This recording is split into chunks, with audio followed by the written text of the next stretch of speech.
નમસ્કાર મિત્રો, હું છું શૈલેષ અમરેલિયા। આજે આપણે મોવિયા ગામની અંદર છે। આજે આપણે ખેડૂત મિટિંગનું આયોજન કર્યું છે।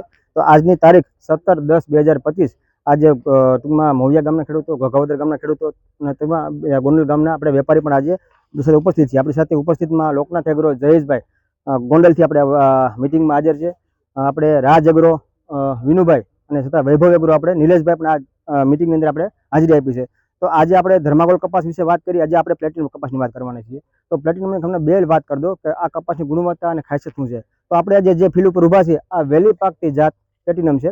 આજની તારીખ 17/10/2025 એટલે આજે કપાસના દિવસો જોવા જઈએ તો દિવસો અત્યારે પૂરા થઈ ગયા છે। છતાં તમે કેમેરો મારો, દિવસો પૂરા થઈ ગયા છે, કપાસ આ કન્ડિશનમાં છે। અત્યારે આવી પરિસ્થિતિમાં આજે ખેડૂતો ભેગા થયા છે। મોસમ ચાલુ છે પણ આજે વેદાસીડને ટૂંકમાં વેલેટિનમ કપાસ જોવા માટે, ધર્માગોળ જોવા માટે આજે જયેશભાઈના માનને ખાતર, વિનુભાઈના માનને ખાતર ખેડૂતો આજે ઘણા બધા ઉપસ્થિત છે। તો આપણે ખેડૂતોને પૂછીએ કે આ વેરાયટી તમને જોયા પછી તમને આ વેરાયટી તમને કેવી લાગી। તો કાકા સૌપ્રથમ આપણે વાત કરીએ કે તમે આજે કપાસમાં તમે ચક્કર મારી, તમે કપાસ જોયો, તમે આમાં તમે અત્યારે જે શું ખાસ તમે વિશેષતા તમે શું જોઈ છે, ખાસિયત તમે શું જોઈ? તો વિશેષતામાં ખાસ તો મહત્વની એ વાત છે કે અત્યારે પેલા લીલો છે, બરાબર। બીજા નંબરમાં આના કપાસિયા છે એ બધા મોટા છે, બરાબર છે। કપાસિયા મોટા એટલે વજન વધારે થાય અને જમીન નબળી છે છતાં આ કપાસ અત્યારે લીલો છે, બરાબર। બીજા કપાસ અત્યારે જે જમીન નબળી છે એ બધા પીરા પડી ગયા છે, બરાબર છે। એટલે ખાસ મહત્વની વસ્તુ તો એ છે કે અત્યારે આ લીલો છે, જમીન નબળી હોવા છતાં લીલો છે અને જીંડવા જાજા છે। બીજા કપાસ કરતા આની અંદર જીંડવા જાજા, એક છોડની અંદર 50-60 જીંડવા છે, બરાબર છે, એટલે જીંડવા વધારે છે એટલે ઉતારો સારો આવશે। કપાસિયા પણ જાડા છે, બરાબર, મોટા કપાસિયા છે, 8 કપાસિયા એકમાં છે પણ મોટા કપાસિયા છે, એટલે સારી રીતે બધું આની અંદર અત્યારે સારું પરિણામ સારું છે। કાકાએ સારી વાત કરી કે કપાસ જોયા પછી આ કન્ડિશનમાં કપાસ સારો છે અત્યારે। તો ભાઈ બીજા સાથી આપણે મિત્ર જે છે, બરાબર, હજી આપણે ટૂંકમાં કાકા દામભાઈ તમે કપાસ જોયો છે, રાજુભાઈ તમે બી આવો, તમે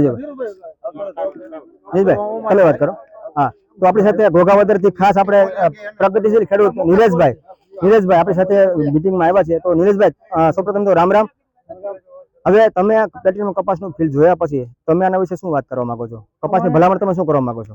મોનોકોલિયાની ડાયરું સારી છે, બરાબર છે, અને જીંડવાની સાઈઝ એક પછી એક સીરી જેવી, બરાબર છે, અને ડાબકામાં ખેંચવામાં પણ બહુ સારો છે, બરાબર છે। તો આજે ખીલામણ વાળી જાત છે, મેઇન વસ્તુ એ છે કે આ ખીલામણ વાળી જાત હોવાથી કપાસ અત્યારે લાલ થયો નથી કાંઈ। તો આજે આપણે ઘણી બધી સંખ્યામાં ખેડૂતો આજે ઉપસ્થિત છે। કપાસ ધર્માગોળ કપાસ જોયો, પ્લેટિનમ કપાસ જોયો, બે કપાસની કન્ડિશનની આપણે રૂબરૂ આપણે મિટિંગમાં વાત કરવાના છીએ। પણ આજે આ ફીલ્ડ જોયા પછી ખેડૂતો આમ ટૂંકમાં કાકા તમને કપાસમાં તમને કેવું લાગ્યું અત્યારે, સારો છે કવો કપાસ છે? બરાબર, તો ખેડૂતો ટૂંકમાં ખુશ છે। આપણી સાથે આજે એક વાત કરવા માંગુ છું કે લોકનાથ એગ્રો સીડ જયેશભાઈ, તો જયેશભાઈ અમારા વેદાસીડ કંપનીના ડિસ્ટ્રીબ્યુટર છે, આજે મિટિંગમાં આવ્યા છે। તો જયેશભાઈ સૌપ્રથમ તમે આ બે વિશે ટૂંકી વાત તમે ધર્માગોળ કપાસ જોયો છે અને તમે આજે પ્લેટિનમ કપાસ જોયો છે, તો ખાલી બે વિશે સંક્ષિપ્તમાં તમે શું કહેવા માંગો છો? મારું કહેવાનું એવું છે કે ખેડૂત અત્યારે હેરાન પરેશાન શેનાથી છે તો ભાઈ કપાસ વાવે અને જીવાતથી આ કપાસના તમે ગમે એ છોડ જોઈ લ્યો, કપાસનો છોડ પત્તા ઓછા છે, એને લીધે દવાનો સ્પ્રે સરસ રીતે લાગી શકે અને રોગ જીવાત કંટ્રોલમાં આવે। તો મેઇન ખર્ચાની દ્રષ્ટિએ પણ આ વેરાયટી ખેડૂતો માટે હિતની વેરાયટી કહેવાય, પ્લેટિનિયમ વેરાયટી વેદાસીડની। તો આવનારા વર્ષોમાં આ વેરાયટી આશીર્વાદરૂપ સાબિત થાય એવું તમારું? હા, થાય, બરાબર, આ લોકો 10%, બરાબર છે।